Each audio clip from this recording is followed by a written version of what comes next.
Let me starting by read some questions. The first one is no. Okay, you see the appetizer question number 1. Can cybernetics achieve 1% of what computer science has achieved? To the left, you see a cartoon.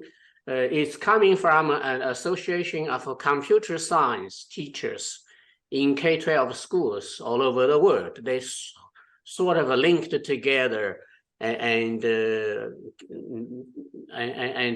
sort of coordinating their teaching activity. So when I see that, I was thinking,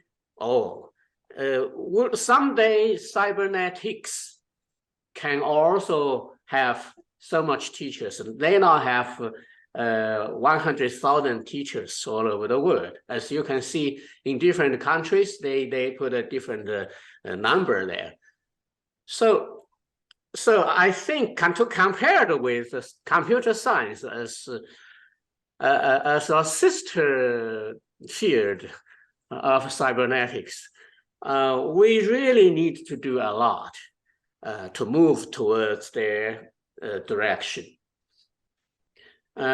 So in order to go into that direction, we have this discussion of Bernard's book and maybe a number of other books. Actually, Bernard's book is the second one we discussed. The first one is Lloyd, the other book we did last year. So my intention here is to draw a distinction between textbooks that young kids can use and the essays needed so we need to define our reader group. To my current understanding, Bernard's book is still for our academics, but some of the content, maybe a lot of the content inside, can be used into a future textbook, if you agree. So appetizer question number 2 is, what is the reason that less of our members are interested in this chapter? I was expecting only 3 discussants to be here, and I have this pleasant surprise that we have more people here than I expected.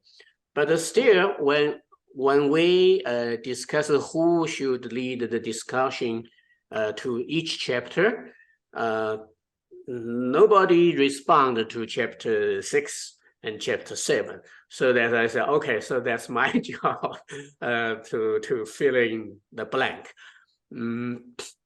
Normally, I prefer to perform my facilitator role to have people getting together instead of putting the content myself. But anyway, since I'm here, I would like to share some of my questions with Bernard when I reading chapter 6 word by word. So to roughly answer this question, I would guess that chapter 6 deals with the connection with the philosophy. And also mentioned the relationship with science and with art. So to me, it is still pretty unclear. If we say cybernetics is science, we seems missing a lot of activities that the scientists usually do, namely measurement, collecting data, and putting up a hypothesis and testing, blah blah blah, and we more or less work on the meta level, kind of discussing science version 1, science version 2, first order science, second order science, that sort of thing. So there's I think the relationship, if we want to present this to young kids, say, are you in a science class, or are you in the art class, or are you in a philosophy class? We really need to have something more clear and more specific to bring them to that aha moment. Oh, I get it. So here my comment is, if science without engineering, it will retreat to philosophy, natural philosophy. And art without applicable design will retreat to daydreaming. And the cybernetics without applicable toolbox retreat to self-entertainment. So that's my emphasis, that we need toolboxes generated or guided by cybernetic principles to deal with the actual problems we face in the real world. Second question is, because Bernard started by discussing the integration.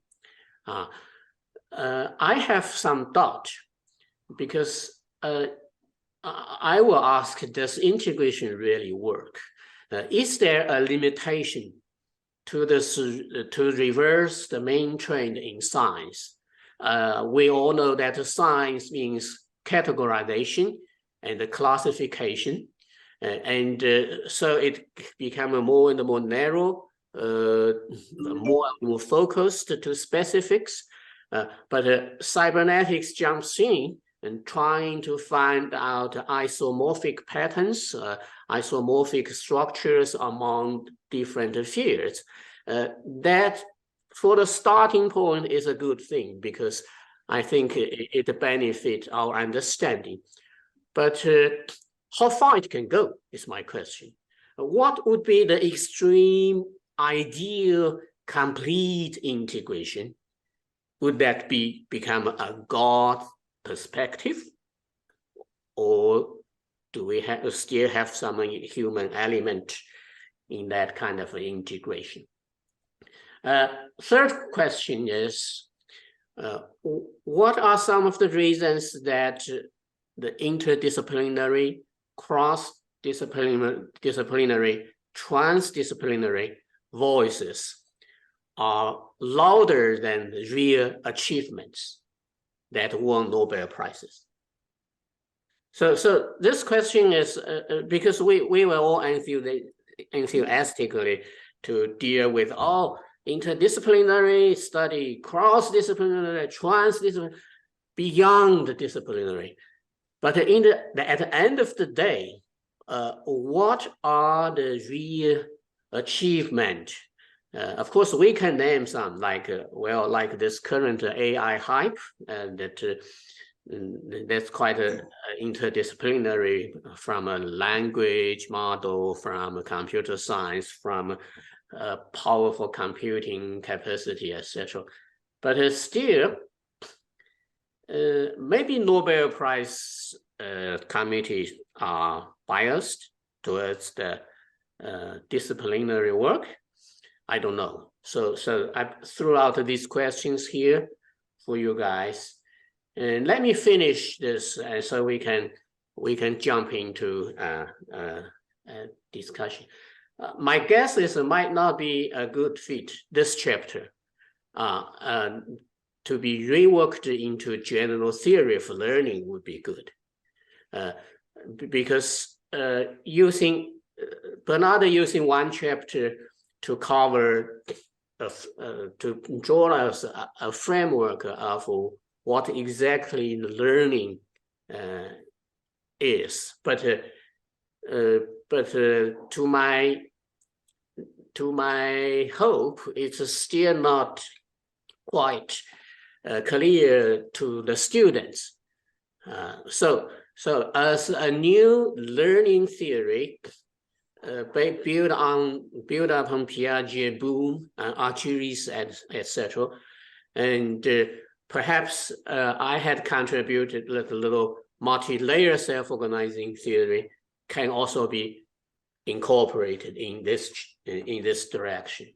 But it certainly is another academic book instead of going towards the textbook direction.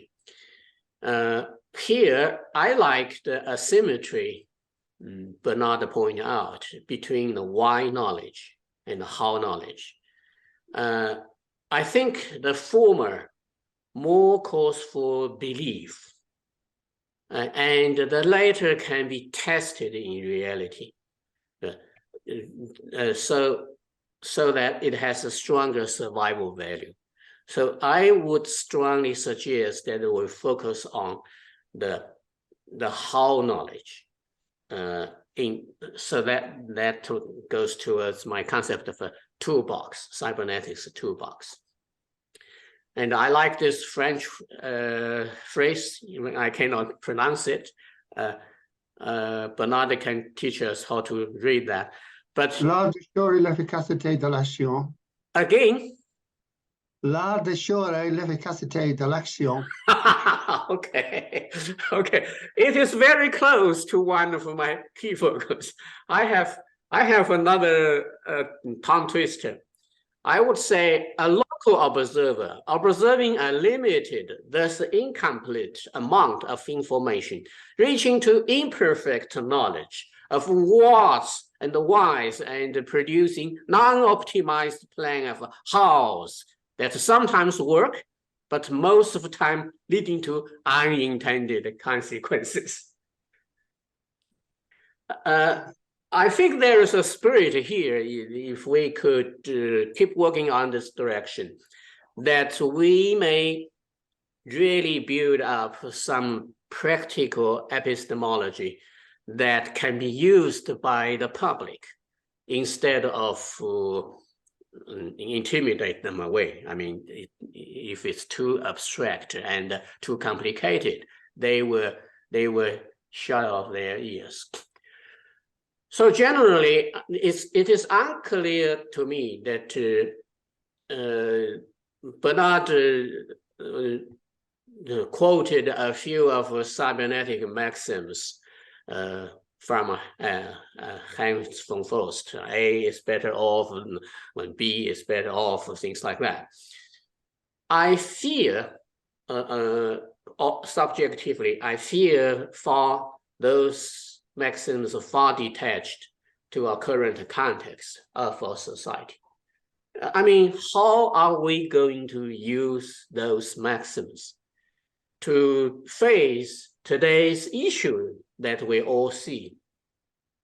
The globalist versus conservative values, the forces aimed at destroying traditional American society, and vaccine mandate and the surveillance that another group with Lucas and Mike, they heavily discuss, Fred, etc. And is this thing called election corruption really exist, or how it comes into being? And the tendency to splitting the United States as a nation. Last week, they had the two national anthems played on the Super Bowl. So how do we use Hans von Faust maxims to think about this situation? I mean, can we make link? I'm having difficulty on that. So in general, my opinion is the pathway from cybernetics to ethics is still not clear. Perhaps Maturana did something promoting love and mutual respect, that sort of thing. But if you are in our group for discussion with Carl Goldberg and Fred Wood, we discussed about the issue of the incompatibility of our religions, the problems happening in Jerusalem, that sort of thing. I fear far detached of these cybernetics slogans towards reality. So that's so my last slide is to I have some suggestions to Bernard. If you are working on the second version, I would recommend more direction, both in the synthesis direction and the application direction. In other words, one way, cybernetics provide a one-angle lens for our cognition, so we see more than the non-cyberneticians.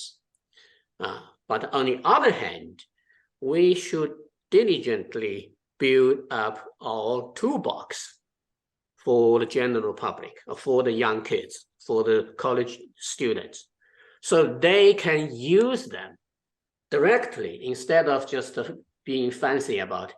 They can apply them in their daily work. Structure wise, it's like an X-ray tool. It works good, but on the toolbox side, we in the Science 2.0 layer, you already mentioned the community control and communication and the conversation. I will put consensus building, coordination, the cooperation there, so to make it a 6 key C's. And for the Science 3.0 layer, focus on game theory and evolution, including learning, adaptation, self-organization, and 2 more extended version of self-organization themes might be useful here. Last one is to consider application in the very frontier I call Science 4.0. Science 4.0 deals with a situation that no shared rules are obeyed in terms of unlimited, unrestricted war that is currently happening in our world. So that's about that's all of my questions to Bernard. The goal, the final goal steered towards this textbook thing is that perhaps after some reworking, we can produce student books, videos, website. We can have a teacher's handbook to let them know how to use them in the K-12 schools, and the trainer classes to go with this. We can train a number of teachers to teach the cybernetics course.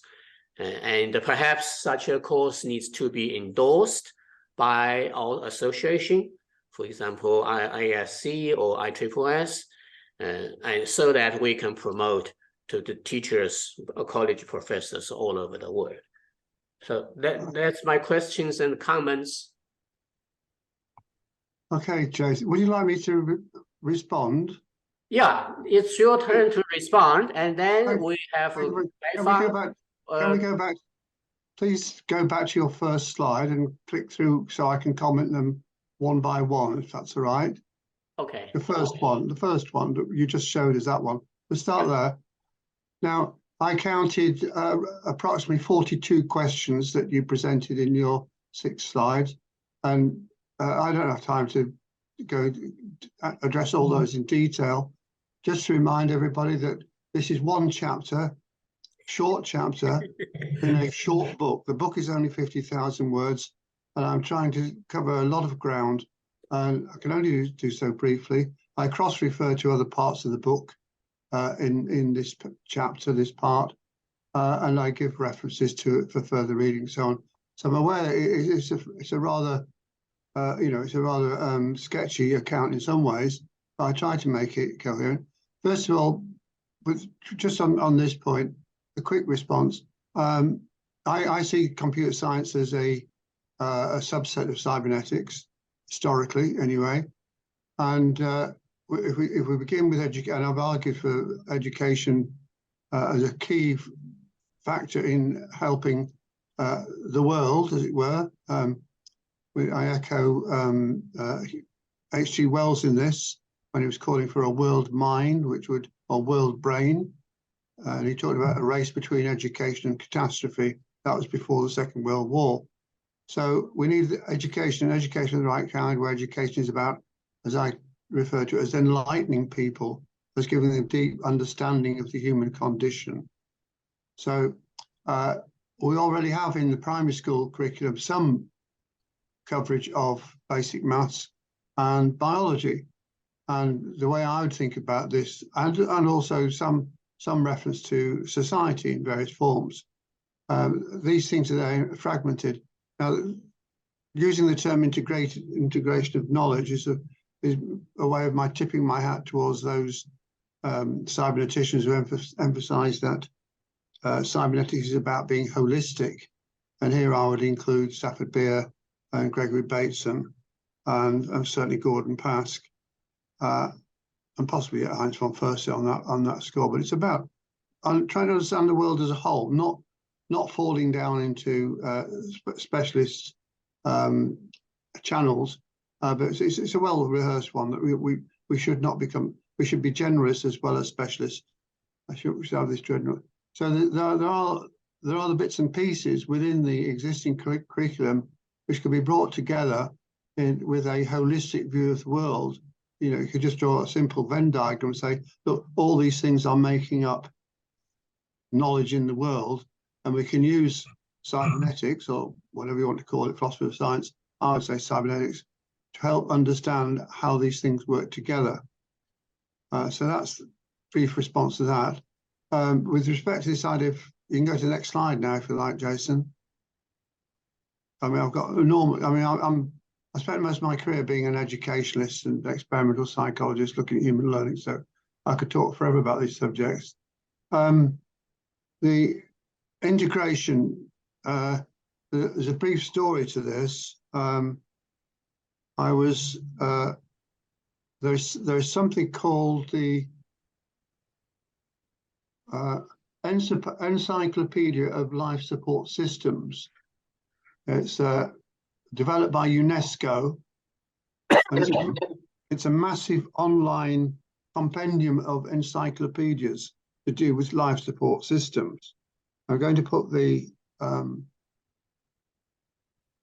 URL in here. Oh no, that's wrong. That's for a guitar. That's got nothing to do with this encyclopedia. Let's get it. There it is. C. Control V. So I've now put it in the chat, and as I'm talking, you might wish to have a quick look at it. It's a massive enterprise with like 600 different encyclopedias, all part of this major project, which was made in the I think in the early 90s. And there was a thread on systems and cybernetics, and however it was edited and the structure was agreed beforehand, there was a coverage of cybernetics. Francisco Paraluna, a well-known social cybernetician, was the overall editor for that section, and he invited me to write a piece on second-order cybernetics for that.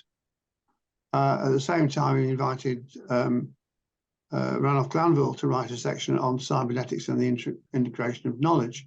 So that title came from them. And then Ranulph, as a close friend of mine, asked me if I would mind swapping, because he had his own personal deep interest in second-order cybernetics. He wanted to cover that topic. Okay. So I got the title from that, but it made sense to me in terms of being holistic.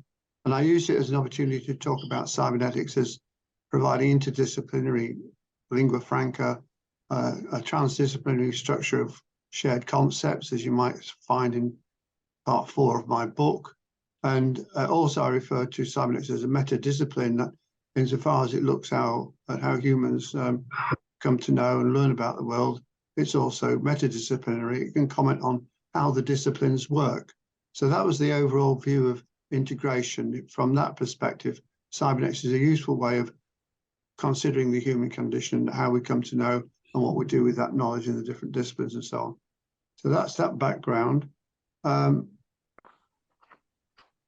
Louder than real achievement. That one, I'm not sure about what that question is about. I mean, there are lots of people who have been advocating interdisciplinary working and transdisciplinary working, and there are other transdisciplines apart from cybernetics, but they're all pretty similar in some forms, like systems theory and general semantics. Next slide, please, Jason.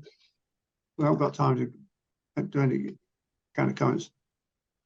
Now, as I say, I'm an educationalist. I've been studying human learning since I was an undergraduate, and with Pascal, as set out in the book briefly at least, I helped develop conversation theory, which is a general theory of learning and teaching. It incorporates ideas from Piaget, thoroughly familiar with what Bloom and Jarvis have said.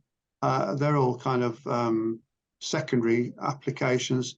The core, or what I say, the kind of most coherent overall theory of learning and teaching and why knowledge and so on is found in past conversation theory. So everything, I don't need to rework things into a general theory of learning. The general theory of learning already exists, and the relevant parts of Piaget, Vygotsky, Jerome Bruner, and people that have all been worked into this, including John Dewey, and so on. Okay, the asymmetry between why knowledge and how knowledge, well, they're complementary. This is a point here, you know, to Einstein somewhere says to know is to be. Our beliefs lead us to behave, and our behavior leads us to possibly modify our beliefs. So we need both. What's important here is that yes, the belief can be tested in reality, but we need both.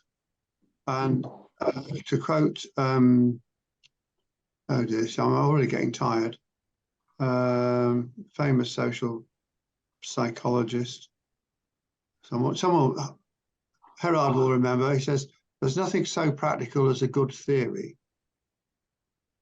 Okay, so with respect to why knowledge is very useful. So the two go together as set out in that figure in the book, which is only half of the conversation skeleton diagram earlier on. But it's from Nicholas Rescher, a very well respected American philosopher. Literature is very close to like that. That's fine. It's from 1956. It's in the early days where people were seeing the practical applications of cybernetics all over the place, as well as the theoretical insights. And as we know, biology was revolutionized, much of psychology was revolutionized, and the effect cybernetics and systems had amazing effects in sociology and anthropology. So it's all there. So okay, next slide, please. Cybernetic maxims. Well, and clear to you. Okay. The point, we've already got the idea that cybernetics is about being holistic, looking at the world as a whole. So it's necessary to be globalistic. I'm not sure what these conservative values are.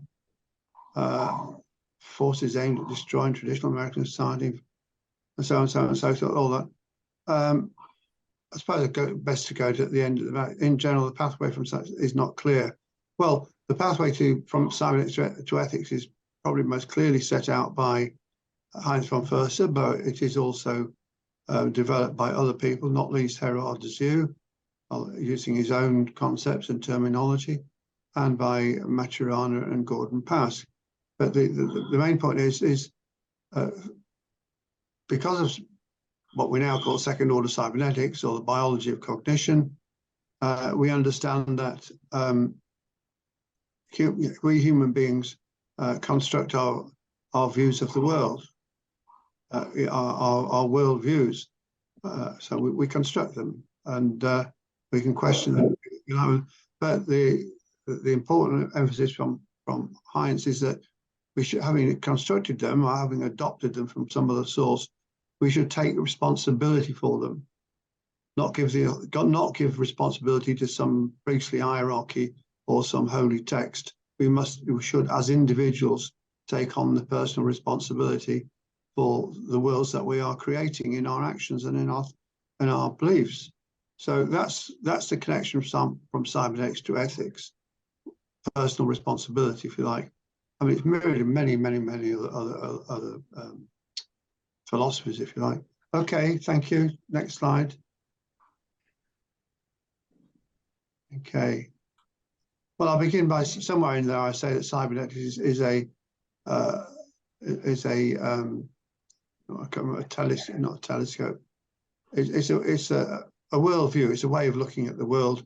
Once you know, I can remember as a young man when I encountered cybernetics and learned about it and the general principles of control and communication, I realized that you looked at the world through a cybernetic lens, and you could see the whole world being, you know, full of complex communicating systems with control processes going on, all absolutely wonderful.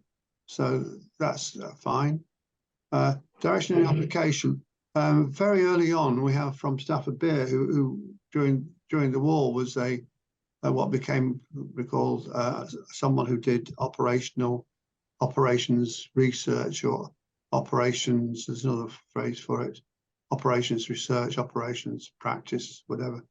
And he said this operations research is applied cybernetics. So anytime anyone was out there trying to understand complex systems, whatever kind, particularly human ones, or trying to design them, then they're doing applied cybernetics. That's fine. And there are tools for that. I only sketched them briefly in part 4, but there are other books out there, not least Ashby. There's a lovely little book called Tools for Thought, written by C.H. Waddington, the biologist, who took on cybernetics as a tool and systems theory for himself to understand genetics and what do you call it? The whole process of development of an organism, and even C.H. Waddington. If you've not heard of him, find out about him, because he's famous for his contributions to biology, embryology, and so on. And he's also late in his life, wrote a little book called Tools for Thought, where he sets out a number of his own favorite tools for thought that he took from, or he's taken from, cybernetics and systems theory. So these tools are out there, and a whole numbers of practical books about systems and cybernetics with tools, which are right. 6 C's, yes, fine. But if we got conversation theory as I set it out, then we already have the idea of consensus building, coordination, cooperation. So these happen when people converse, and it includes conversing with oneself. So you have the reflexive activities as well. But this is very important, and it's not just science. It's science too. It's a way of understanding how science works, which is science too. And you can find it in different places. There's a nice book on the history of philosophy by English philosopher whose name I forgot. I referred to him in the book.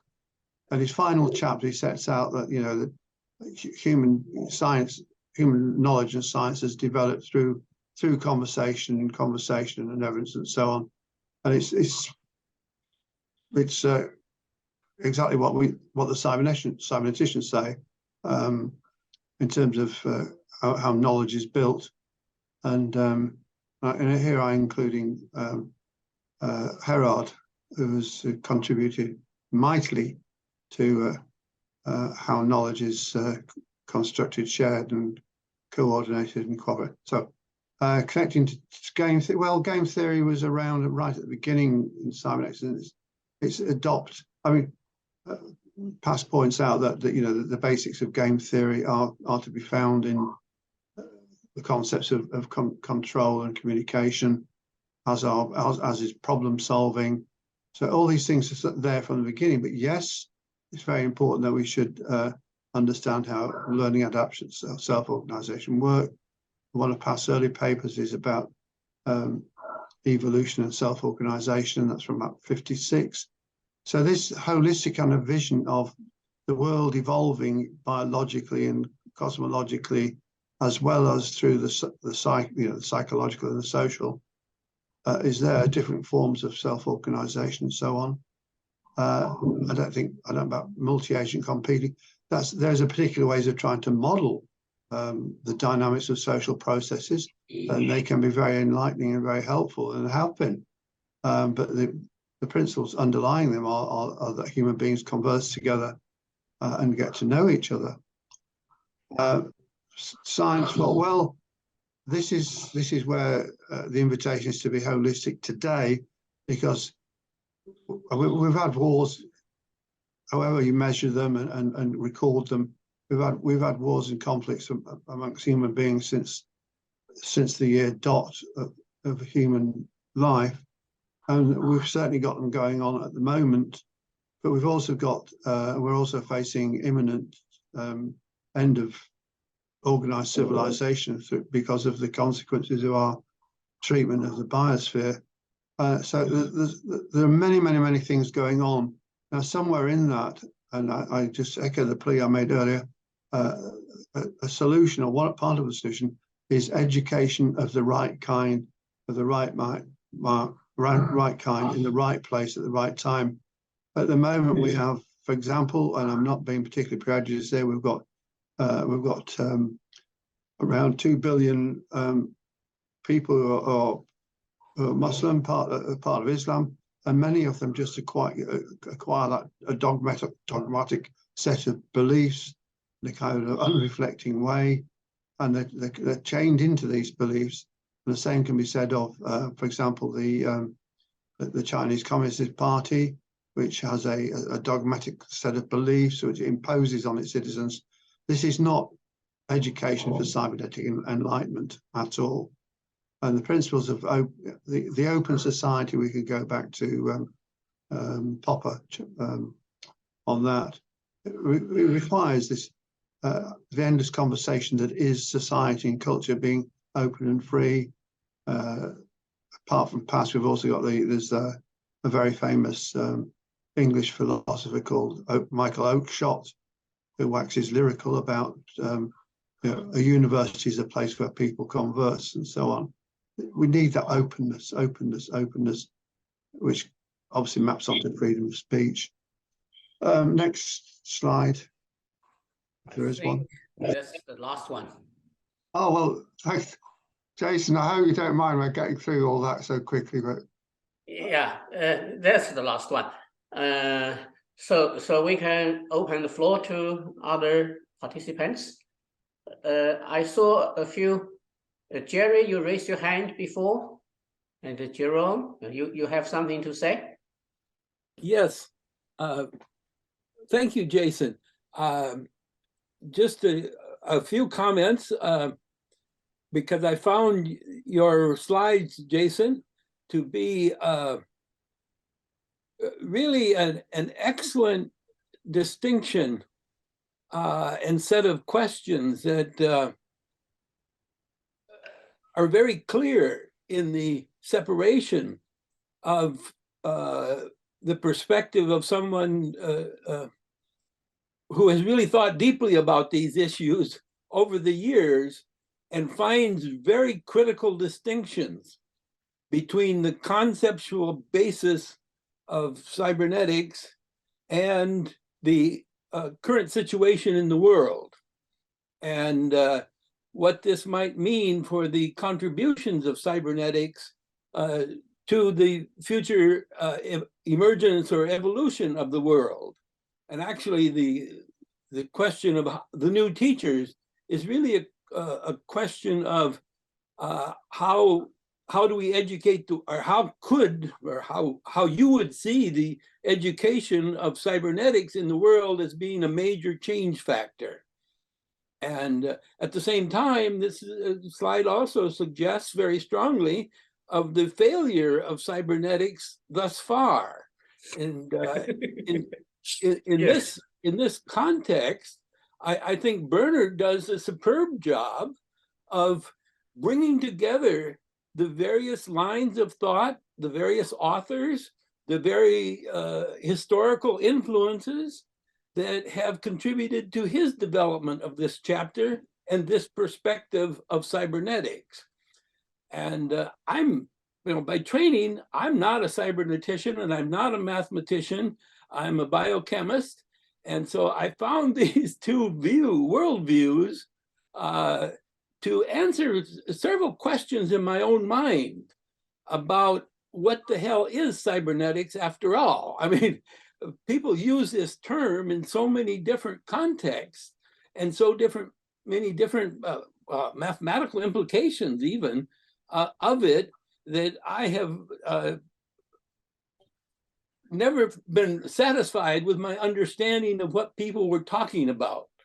And so betwixt the two of you, I now have a very much clearer view of what the scope and dynamics of meaning that is accompanied by the various usages of cybernetics.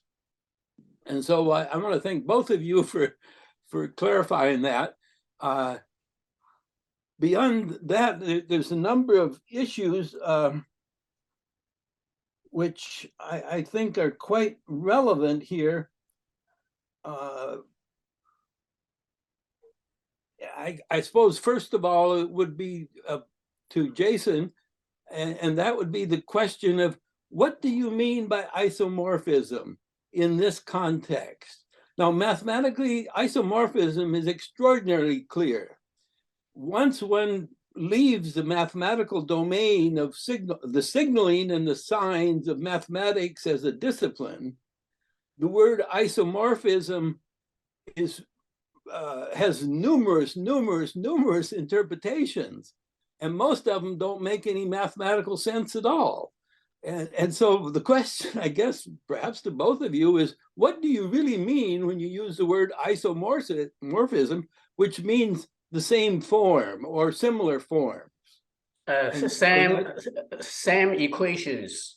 The equations are the same, but the phenomena is in totally different domain. For example, the oscillation phenomena can happen in the radar system, in the engineering system, and also can happen in neurophysiological system, happen in the brain, and also in the society. Like the whole society can get into the situation of a seizure. Like we are observing, we currently probably in a social seizure process. Okay. So then, if I understand you correctly, it's any sort of dynamic oscillations which are continuous in time, so to speak, and repetitive in some sense or another. And what is undefined totally then in this context is the parameters which generate the isomorphisms. I use the term more in the sense of equal to same pattern. So different area, different phenomena, but the same pattern. For example, I see what's going on today in United States has the same pattern of 1960s in China, the Cultural Revolution. The whole society went mad, do crazy things, hurt each other. And I think to some degree, what's going on in China, in US today, especially in the heavily woke status, are very similar to what I had experienced in 1960s back in China. Bernard, may I just, sorry, Jerry, may I just say, in that context, Jason, you might be better off using the term homomorphism, similarity of form, not iso implies identity of form. Homomorphism is a little bit looser, shall we say, and it's down to also includes the use of analogies and metaphors, mappings between when people talk about the ship of state, you know, saying, you know, the governing the state is like sailing a ship. Is that homomorphism? It's not an isomorphism, but it's a mapping. It's seeing similarities of pattern, and you can say, well, that's an analogy, or in shorthand, it's a metaphor, the ship of state. So, but there's a similarity of form in there, and that's an important thing with cybernetics and systems theory, seeing these similar forms, these similar patterns, similar dynamics, which you rightly look at or look for. Okay. Thank you. Well, I have other questions, but I'll stop there and let other people contribute because I want to hear other opinions. Yeah, Jerome, Claudia. I had not raised. Marcus? Can you hear me? Yes. Can you hear me? Well, if I may contribute, Jason and colleagues, you made reference to cybernetics as tools, and you put in, you stated it as a very important thing. We should use cybernetics mainly in terms of tools, and I would say, yes, we need tools, and only those systems movements have moved ahead, which have to offer tools. So, for example, system dynamics has the strongest formal community, and that's because they have a well-defined set of tools, which is the system dynamics of Jay Forrester, you know, whose great idea was that you can model any complex system by means of two kinds of variables, two and only two, stocks and flows. Now, so this is a tool, but the system dynamicists are going far beyond that, because, for example, a tool set of the qualitative type has evolved, and there a lot of people are applying the qualitative tool set to very conceptual things. It's not all practice and empiricism and so on. Yes, the society thrives on that, but they are also using this in relation to conceptual, theoretical things. And I think, I mean, if we take Norbert Wiener's book, Cybernetics, the science of communication and control in animals, what was it? And in animals and machines. In the animal and in the machine, yes. So we have two things there which I think are important. On the one hand, it's a science. And I mean, science is a conceptual, theoretical thing. And only in that function can it become a transdisciplinary vehicle. So actually, this difference between interdisciplinarity and transdisciplinarity, it's always treated in a way which I didn't find exact, but I think one can draw the boundary pretty well. If you say interdisciplinary, that's when there are several people, they come from different backgrounds and speak different languages. So they have to coordinate by, someone has to learn the language of the other. And now, with a lot of people, it's difficult that this works. You need a common framework, and that's where transdisciplinary appears. You need a joint or a common framework. And cybernetics is very much of that. It's a language for people operating transdisciplinarily. And so I think we should be very much on the conceptual theoretical side. But on the other hand, I don't say we don't need tools. I mean, I think we should have tools, but we should not reduce to tools, because the conceptual thing, that's a strong process of integration. Now, if you have a set of tools, they don't integrate anything. We are too short if you run that direction. And yes, my other thing was in the Wiener definition, the second thing was, he says in the animal and in the machine. I think we have to, systems in the animal and in the machine, I think we can really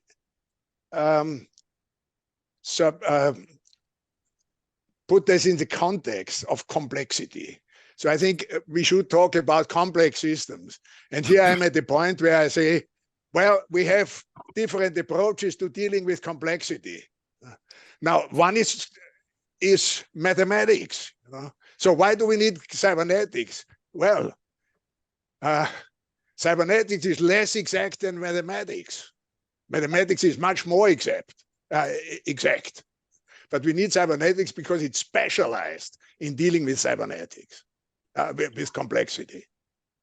So these were my 2 points. Marcus, my comment on that. Thank you for that. I agree with you in between the distinction between interdisciplinary and transdisciplinary. I articulate it slightly differently in my chapter. Yeah. Because a lot of people use the terms, the language of cybernetics, feedback, control, blah, blah, blah, but they don't necessarily have a particularly well-structured understanding.